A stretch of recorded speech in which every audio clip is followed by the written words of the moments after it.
안녕하세요. 하이투자증권에서 경제 담당하고 있는 류진희 연구원이라고 합니다. 오늘은 이제 연준의 추가 긴축 정책에 대해서 좀 전망해보는 자료를 작성을 했습니다. 연준의 좀 3대 목표는 크게 금융 안정, 그리고 두 번째로는 완전 고용, 세 번째로는 이제 물가 안정이 있습니다. 최근에 SVB 사태, 그리고 지방은행을 중심으로 이제 취약성들이 부각되면서 연준의 긴축 종료에 대한 시장의 좀 요구가 커지고 있는 상황입니다. 그렇다면 고용이나 물가, 즉 연준의 두 가지 다른 목표들은 이 연준의 긴축 종료에 힘 좀 실어줄 수 있을까? 이 점을 좀 검토해보는 자료를 작성을 했습니다. 기본적으로 2월 고용 한번 보시게 되면 1월에도 큰 폭의 서프라이즈를 기록을 했는데 2월에도 전월 대비 31만 명 증가를 하면서 예상치를 소폭 상회를 했습니다. 이렇게 여전히 고용시장이 견조한 상황임에도 불구하고 제가 주목했던 점은 이제 업종별로 고용 상황에 좀 차별화가 나타나기 시작했다는 점입니다. 보시면 정보, 그리고 금융업, 그러니까 금리에 민감한 업종에서부터 고용 둔화가 이렇게 나타나기 시작을 했습니다. 금리 인상의 파급 효과가 가시화되기가 시작했고 금융시장에서 뿐만이 아니라 이제는 실물 경제까지 영향이 퍼지고 있는 상황으로 파악이 되고 있습니다. 더불어서 앞서 말씀드렸듯이 노동시장에서 수요가 점진적으로 둔화를 하고 있는데 여성이나 그리고 백인 이외의 그룹에서부터 이제 중심으로 고용시장의 복귀가 가속화되고 있습니다. 이에 따라서 임금 상승률들이 하향 안정화가 되고 있습니다. 즉 노동시장의 수요와 공급도 이제 어느 정도 균형에 도달했다고 판단이 되고 연준에서 우려하는 과열된 고용시장에 대한 우려는 조금씩 내려놓아도 될 거라는 판단입니다. 두 번째로는 물가입니다. 2월 CPI, 즉 소비자 물가 이번에 지표 한번 보시게 되면 우려했던 서비스 물가가 역시 문제였습니다. 근원 물가 상승률이 서프라이즈를 기록을 했는데 세부 항목을 살펴보면 저희가 기존에 계속 말씀드렸던 주거비, 근데 이외에 서비스 항목에서 전월비 상승폭이 확대가 되면서 서프라이즈를 견인을 했습니다.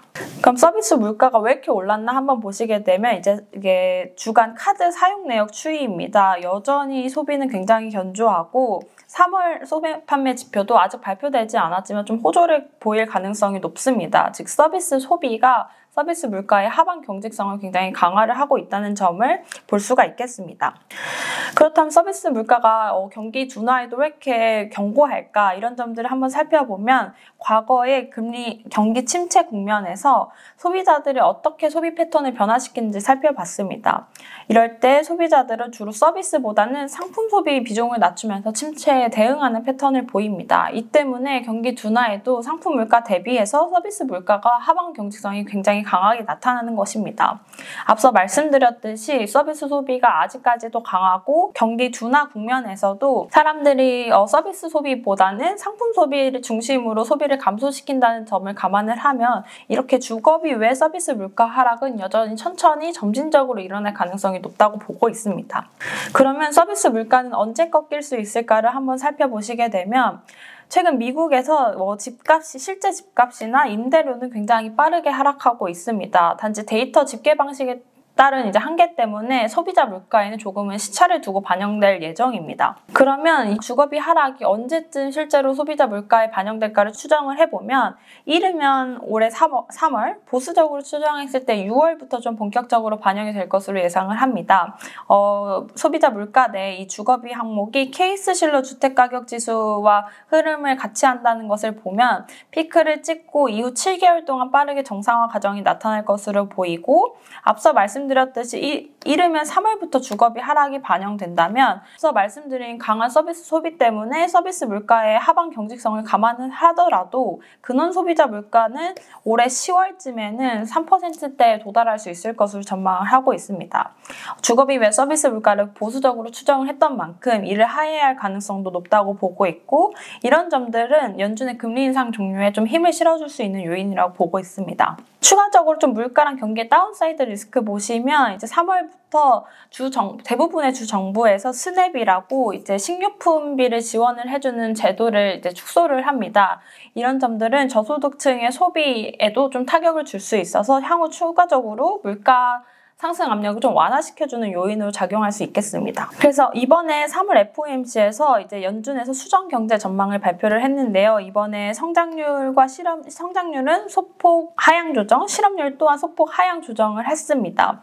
1월부터 이제 연초 주요 경제 지표들이 예상치를 좀 상회를 하면서 경기 침체는 없다는 노랜딩 시나리오까지 부각되었던 상황에서 분위기가 다소 전환이 되었고, 이렇게 성장률을 하향 조정을 한 거는 SVB 사태로 인한 경기 둔화 압력을 좀 인정한 것으로 보입니다. 마지막으로 결론을 말씀드리면 연준의 목표는 앞서 말씀드렸듯이 금융 안정, 물가 안정, 완전 고용 이 세 가지입니다.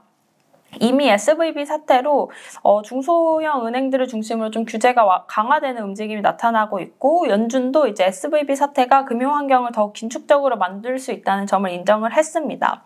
앞서 말씀드렸듯이 서비스 물가 이르면 올해 말에 3%대 초반 진입할 수 있다는 점, 그리고 두 번째로 고용시장에서 금리 인상의 파급 효과가 이미 드러나기 시작했다는 점들을 고려를 하면 5월 FOMC에서 연준의 금리 동결 결정 나타날 수 있고, 늦어도 5월에 25bp를 인상하면서 마지막 인상 결정이 될 가능성이 매우 높다고 판단을 하고 있습니다. 이상으로 발표 마치겠습니다. 감사합니다.